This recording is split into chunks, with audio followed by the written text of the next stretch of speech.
नमस्कार, मैं ऋचा सिंह और आप देख रहे हैं सी न्यूज भारत। वक्त हो चुका है न्यूज बुलेटिन का। इस बुलेटिन में बात करेंगे बुलंदशहर की, जहां जेल में बंद कैदियों को सिलाई, कंप्यूटर और कढ़ाई समेत तमाम दस्तकारियों में किया जा रहा है आत्मनिर्भर। आगे चर्चा करेंगे दतिया की, जहां मुख्यमंत्री तीर्थ दर्शन योजना के तहत अपर कलेक्टर ने विशेष ट्रेन को दिखाई हरी झंडी। साथ ही बात होगी बिहार के समस्तीपुर की, जहां अपराध कर्मी प्रभात चौधरी पर गोलीबारी करने वाले साजिशकर्ता को पुलिस ने किया गिरफ्तार। और भी तमाम खबरों पर आइए करते हैं विस्तार से चर्चा। खबर बुलंदशहर से है, जहां यूपी के कारागार व होमगार्ड मंत्री धर्मवीर प्रजापति का बयान आया है कि कौशल विकास से जुड़े यूपी के सभी जेल, जिला कारागारों में बंद बंदियों को सिलाई, कंप्यूटर, कढ़ाई समेत तमाम दस्तकारियों में आत्मनिर्भर बनाया जा रहा है। जेलों को कौशल विकास से जोड़ने का मकसद बंदियों को आत्मनिर्भर बनाना है। वहीं यूपी के जेलों में इस बार 80,973 बहनों ने भाइयों की कलाई पर राखी बांधी। आज कौशल विकास मिशन के तहत जेल में सिलाई व कंप्यूटर सेंटरों का शुभारंभ करने पहुंचे थे कारागार मंत्री धर्मवीर प्रजापति। सर, आज आप जनपद के दौरे पर आए हैं, जिला जेल का निरीक्षण किया है, क्या कुछ पाया है निरीक्षण? देखिए, महिला वर्ग में कंप्यूटर कक्ष का उद्घाटन था। कौशल विकास के माध्यम से एक सिलाई केंद्र और कंप्यूटर कक्ष का पुरुषों की बैरक में था, उसका उद्घाटन किया है। हमने उत्तर प्रदेश की सभी जेलों को कौशल विकास से जोड़ा है, और जोड़ा इसलिए है कि 80-85% 40 साल से नीचे का युवा जेल में है, तो उनको सभी जेलों को कौशल विकास से जोड़ने के बाद उनको ट्रेनिंग करा रहे हैं कि वो जब न्यायालय के माध्यम से जब बाहर जाएं तो वो कहीं न कहीं कुछ सीख करके जाएं। बाहर जाएं तो स्वरोजगार से जुड़े, बेरोजगार न रहें, और बेरोजगार नहीं रहेंगे तो कोई गलती नहीं करेंगे और दोबारा कोई इन्हें जेल जाने की आवश्यकता न पड़े, कोई गलती वो दोबारा बाहर जाने के बाद न करें। ये प्रयास हमारा है। इसी प्रयास के लिए पूरे उत्तर प्रदेश को हमने कौशल विकास और एमएसएमई से जोड़ा है। यहाँ भी हमारी महिलाएं कंप्यूटर का काम सीख रही हैं। बुलंदशहर से सी न्यूज संवाददाता नितिन सिंह राजपूत की रिपोर्ट।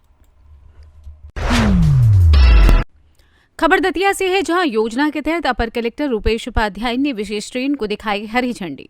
बता दें कि योजना के तहत अपर कलेक्टर रुपेश उपाध्याय ने विशेष ट्रेन से जिले के तीर्थ यात्रियों को मुख्यमंत्री तीर्थ दर्शन योजना अंतर्गत दीक्षा भूमि नागपुर की यात्रा के 1 सितंबर से 4 सितंबर को, मुख्यमंत्री तीर्थ दर्शन योजना अंतर्गत दीक्षा भूमि नागपुर की यात्रा 1 सितंबर से 4 सितंबर 2023 तक के लिए जाएगी। दर्शन हेतु ट्रेन को हरी झंडी दिखाकर दतिया रेलवे स्टेशन से रवाना किया। इस मौके पर नगर पालिका अध्यक्ष प्रतिनिधि प्रशांत डेगुला सहित अधिकारीगण, यात्रियों के नाते रिश्तेदार एवं परिजन उपस्थित थे। दतिया से सी न्यूज संवाददाता रक्षा दांतरे की रिपोर्ट। खबर देवास से है, जहां कलेक्टर महोदय देवास ऋषभ गुप्ता के निर्देशानुसार एवं सहायक आबकारी आयुक्त राजनारायण सोनी के मार्गदर्शन में एवं आबकारी उप निरीक्षक राजकुमारी मंडोई के नेतृत्व में आज दिनांक 2/9/2023 को वृत्त देवास व ग्राम बरोठा के सासी मोहल्ले में एवं तालाब तथा नाले में 8 चलित भट्टियां बरामद हुई, जिन्हें मौके पर नष्ट किया गया तथा ड्रमों में भरा हुआ लाहन की मात्रा लगभग 7,500 किलोग्राम एवं 65 लीटर हाथ भट्टी शराब बरामद हुई। जब्त महुआ लाहन मौके पर नष्ट किया गया। जब्त महुआ लाहन में से लगभग 100 लीटर हाथ भट्टी मदिरा बनाई जा सकती थी, जो कि मानवीय स्वास्थ्य के लिए अनुपयुक्त हानिकारक होती है। कार्यवाही के दौरान मध्य प्रदेश आबकारी अधिनियम 1915 के धारा 34 के तहत मध्य प्रदेश आबकारी अधिनियम 1915 की धारा 34 के तहत 5 प्रकरण पंजीबद्ध किए गए। प्रकरणों की विवेचना ली गई तथा जब्त सामग्री का बाजार मूल्य लगभग 7,63,000 रुपए है। आज की कार्यवाही में आबकारी उप निरीक्षक डीपी सिंह, प्रेम यादव, निधि शर्मा, विजय कुचेरिया, कैलाश जामोद, मुख्य आरक्षक दीपक धुरिया, आरक्षक बालकृष्ण जायसवाल, विकास गौतम, दीपक नितिन सोनी, आशीष गुप्ता, नवागत आरक्षक निहाल खत्री, निकिता परमार एवं नगर सैनिक सम्मिलित थे। इस प्रकार की कार्यवाही निरंतर जारी रहेगी। देवास से सी न्यूज संवाददाता साजिद पठान की रिपोर्ट। खबर समस्तीपुर से है, जहां समस्तीपुर पुलिस को बड़ी कामयाबी हाथ लगी है। बता दें कि दिनांक 26/8/2023 को समस्तीपुर न्यायालय कैंपस में बंदी कुख्यात अपराधी प्रभात चौधरी को उपस्थापन के दौरान 3 अज्ञात अपराध कर्मियों के द्वारा गोली मारकर जख्मी किया गया था, जिसमें एक और बंदी को भी गोली लगी थी। मामले की गंभीरता को देखते हुए पुलिस अधीक्षक महोदय समस्तीपुर के निर्देश पर अनुमंडल पुलिस पदाधिकारी सदर के नेतृत्व में एसआईटी का गठन किया गया था। एसआईटी द्वारा मानवीय सूचना संकलन एवं तकनीकी अनुसंधान के आधार पर कांड के मुख्य साजिशकर्ता सहमुखिया पति रामबाबू राय समेत शूटर मोहम्मद उवैस एवं हथियार कारोबारी अमन कुमार उर्फ कारगिल को गिरफ्तार किया गया है। शूटर मोहम्मद उवैस के पास से कांड में प्रयुक्त एक देशी पिस्टल एवं 2 जिंदा कारतूस बरामद किए गए हैं। अन्य अपराध कर्मियों की गिरफ्तारी हेतु छापेमारी की जा रही है। शीघ्र ही अन्य अपराध कर्मियों को गिरफ्तार किया जाएगा। समस्तीपुर से सी न्यूज संवाददाता श्याम कुमार की रिपोर्ट। कैंपस में समस्तीपुर जिला में कोर्ट कैंपस के अंदर कुछ दिन पहले एक फायरिंग हुई थी और उस फायरिंग की घटना में मैंने आपको बताया था कि शराब माफिया युवराज चौधरी जो कि एक अपराधी भी रहा है, हत्या के केस में भी जेल गया था, उस पर कुछ 3 अपराधियों के द्वारा गोलीबारी की घटना की गई थी जिसमें वो बाल बच गया था। घटना के बाद FIR दर्ज की गई थी, SIT बनाई गई थी और इस पूरी घटना को हम लोग समझने का प्रयास कर रहे थे। इस पूरी घटना में 3 शूटर आए थे जो कि घटनाक्रम पर और भागते समय आप लोगों के पास एक वीडियो उपलब्ध था और कोर्ट के अंदर जो हम लोगों ने डिस्ट्रिक्ट जज साहब से परमिशन ली थी और यहाँ का भी कैमरा देखा तो इससे स्पष्ट हुआ था कि 3 शूटर इस घटना में आए हुए हैं जिन्होंने घटना में 3 पिस्टल के साथ 3 शूटर्स ने डायरेक्टली अटैक किया था। तीनों ने जो प्रभात चौधरी था जब उसका उपस्थापन हो रहा था कोर्ट में तो उपस्थापन के बाद जब वो वापस अपनी गाड़ी में बैठने जा रहा था उस समय इन लोगों ने प्रभात चौधरी को 3 तरफ से घेरा और गोली फायर करने का प्रयास किया। जो पहला शूटर था उसकी जो पिस्टल थी वो प्रभात चौधरी के सीने तक थी, लेकिन पहला शॉट उसका मिस हो गया जिस वजह से जो हमारा हवलदार उनको पकड़ा हुआ था उस हवलदार ने तुरंत रस्सी डाउन की। और डायमेंशन है मास्टरमाइंड का, जिसने इस घटना को पूरा करने का प्लान किया था। उस मास्टरमाइंड गैंग में कल्याणपुर पंचायत का रामबाबू राय मुखिया है। इस व्यक्ति की ये पूरी घटना की प्लानिंग थी और इसके साथी राय बहादुर, नीरज, इसका एक साथी है डब्लू, टिंकू, इन सब लोगों की ये सब पूरा जो गैंग है ये भी शराब का कारोबार, रामबाबू राय जो है मुखिया और इनके साथी शराब का एक तगड़ा नेक्सस इनका है जो अब इसका उद्भेदन भी हुआ है। शराब का एक नेक्सस था, शराब का एक कारोबार करते थे, उसी से पैसा काफ़ी कमा चुके थे। तो वो जो मास्टरमाइंड थे और जो धन वाला जो ग्रुप था, पैसे वाला समूह था, वो टॉप मोस्ट लेवल था। इस ग्रुप ने हथियार और पैसा उपलब्ध कराया था। दूसरे स्तर पर जो घटना हुई है उसमें पूरे घटनाक्रम की प्लानिंग हुई कि आखिर घटना को कैसे अंजाम दिया जाएगा।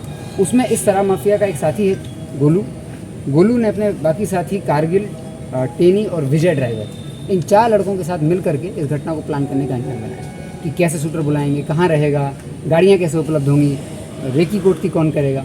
और तीसरे लेवल पर 3 शूटर्स हैं जिन्होंने इस घटना को अंजाम दिया और एक रेकी करने वाला लड़का था। तो 3 शूटर्स में ओवैस नाम का लड़का था और 2 शूटर बाहर से इन्होंने झारखंड से बुलाए थे और एक रेकी करने वाला लड़का था। तो ये 3 लेवल की घटना थी। जब ये घटना अंजाम देगी तो इस घटना की पूरी प्लानिंग शुरू होती है आज से करीब 1.5 साल पहले। इनफैक्ट इस घटना के अगर हम लोग बैकग्राउंड में जाएँ तो 2018-19 में रघुवर राय की हत्या हुई है। उस हत्या के बाद कल्याणपुर और चकमेसी का जो क्षेत्र है उस पंचायत उस क्षेत्र में एक वैक्यूम आया था पावर का। उस वैक्यूम को कवर करने के लिए प्रभात चौधरी नाम का लड़का नया शराब माफिया बना और गैंग में आया और आपराधिक गिरोह उसने अपना बनाया। उसको लगातार STF ने भी उसको कार्रवाई की, हम लोगों ने भी कार्रवाई की। उसको पकड़े कुछ दिन पहले हम लोगों ने जेल भेजा। तो उसने अपना एक 10-15 लड़कों का एक गिरोह बना लिया था जो कि आपराधिक घटनाओं को भी अंजाम देता था। एक मर्डर भी उसने कराया था शमशेर का, उसमें भी वो काफ़ी समय जेल में रहा 2018-19 में।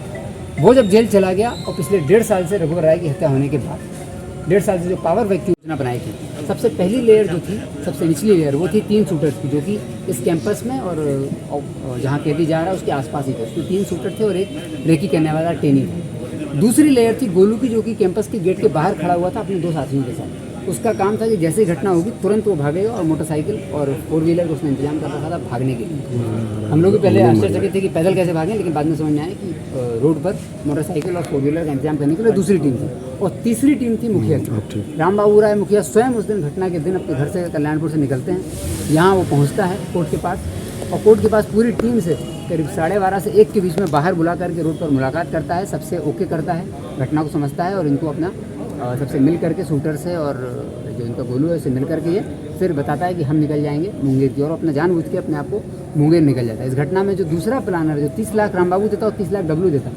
डब्लू ने भी अपने आप को सेव करने के लिए घटना से 10 दिन पहले शराब के एक छोटे से केस में पटना पुलिस के सामने जाके 37C का एक केस कराया जहाँ शराब पीने के क्रम में वो पकड़ा गया, जिसको फाइन देके वो छूट सकता था, लेकिन उसने जानबूझ के फाइन नहीं दिया ताकि वो। समस्तीपुर से सी न्यूज संवाददाता श्याम कुमार की रिपोर्ट। खबर मध्य प्रदेश के धार से है, जहां आज धार विधायक नीना वर्मा के निवास पर श्रीमती वर्मा को पॉलिटेक्निक अतिथि विद्वान संघ के बैनर तले ज्ञापन सौंपा गया। ज्ञापन में साथियों मध्य प्रदेश शान तकनीकी शिक्षा विभाग से संबद्ध 69 पॉलिटेक्निक एवं 5 इंजीनियरिंग कॉलेज में 400 रुपये प्रति लेक्चर अतिथि व्याख्याता को 12 माह फिक्स मानदेय एवं 65 वर्ष स्थायित्व की मांग के लिए महापंचायत का आयोजन आदेश अथवा विभागीय आदेश जारी न होने के विरोध में एवं वरिष्ठ पदाधिकारी साथ ही पूर्व पदाधिकारी की सहमति से दिनांक 1 सितंबर 2023 से अनिश्चित कलमबद्ध की जा रही है। इस बारे में संघ के पदाधिकारी चंद्रमोहन बोरदिया ने बताया कि पॉलिटेक्निक अतिथि विद्वान 20 वर्षों से कार्यरत 1000 अतिथि व्याख्याता नियम के अनुसार काम करते आ रहे हैं। आगे उन्होंने बताया कि वर्तमान में 27 जनवरी 2022 के आदेश में फ्रेशर अतिथि व्याख्याता को 30,000 रुपये दिया जा रहा है, जबकि पुराने अतिथि विद्वानों को 400 रुपये प्रति लेक्चर मानदेय दिया जा रहा है, जबकि एक ही पद के लिए 2 अलग अलग वेतन मान देना विसंगति की श्रेणी में आता है। बोडिया ने बताया कि हमारी मांगे अगर पूरी नहीं हुई तो हम कलमबद्ध आंदोलन करेंगे। हम लोगों ने हमारे विधायक श्रीमती नीना वर्मा जी को ज्ञापन इसलिए प्रेषित किया है कि हम लोग कई वर्षों से तकनीकी शिक्षा विभाग में पॉलिटेक्निक अतिथि शिक्षक के पद पर कार्य कर रहे हैं। हम लोगों की शासन से कई वर्षों से ये मांग थी कि हम लोगों को 12 माह के लिए नियमितीकरण प्रदान किया जाए। वह हमारी भविष्य की स्वीकृति के हिसाब से और हमारे परिवार के भरण पोषण के लिए कम से कम एक फिक्स मानदेय दिया जाए। अभी तक हम लोगों को विभाग के द्वारा 400 रुपये प्रति कालखंड के हिसाब से सैलरी दी जाती, जिसमें शासकीय छुट्टियां और अगर क्लास में बच्चे उपस्थित नहीं हैं तो उसके लेक्चर की सैलरी भी नहीं मिलती थी। हमारी मांगों को मानते हुए तकनीकी शिक्षा विभाग के मंत्री श्रीमती यशोधरा राजे सिंधिया ने विभाग को डीटी विभाग को कई बार ये आदेश प्रेषित किया कि हम लोगों को नियमितीकरण किया जाए, वो 12 माह 30,000 रुपये प्रति माह की तनख्वाह दी जाए। परंतु डीटी की विभाग के जो अधिकारी हैं वह तकनीकी शिक्षा मंत्री के आदेश की अवहेलना करते हुए उन लोगों ने तकनीकी शिक्षक विभाग में जो अतिथि शिक्षक है उनको 2 कैडर में बांट दिया। अतिथि शिक्षक पद पर समान कार्य समान वेतन होना चाहिए, परंतु उन्होंने कुछ लोगों जो पूर्व से कार्यरत हैं उनको 400 रुपये प्रति कालखंड के हिसाब से सैलरी दे रहे हैं, और जो नया पोर्टल सिस्टम बना है उस पोर्टल में नई नियुक्ति करके उनको 30,000 रुपये प्रति माह की सैलरी दे रहे हैं। तो हमारी मांग है विभाग से कि सभी अतिथि शिक्षकों को समान कार्य समान वेतन दिया जाए, वह हमारे भविष्य और हमारे परिवार की सुरक्षा के लिए हमको फिक्स वेतन मान दिया जाए। आपका नाम? मेरा नाम चंद्रमोहन बोरदिया है। मैं पिछले 13 साल से धार पॉलिटेक्निक कॉलेज में मैकेनिकल डिपार्टमेंट में अतिथि शिक्षक पर कार्य कर रहा हूँ। धार से सी न्यूज संवाददाता प्रकाश जोशी की रिपोर्ट। फिलहाल न्यूज बुलेटिन में बस इतना ही। देश दुनिया की तमाम खबरों की जानकारी के लिए आप देखते रहें सी न्यूज भारत। हर खबर आपके साथ, आपके हाथ।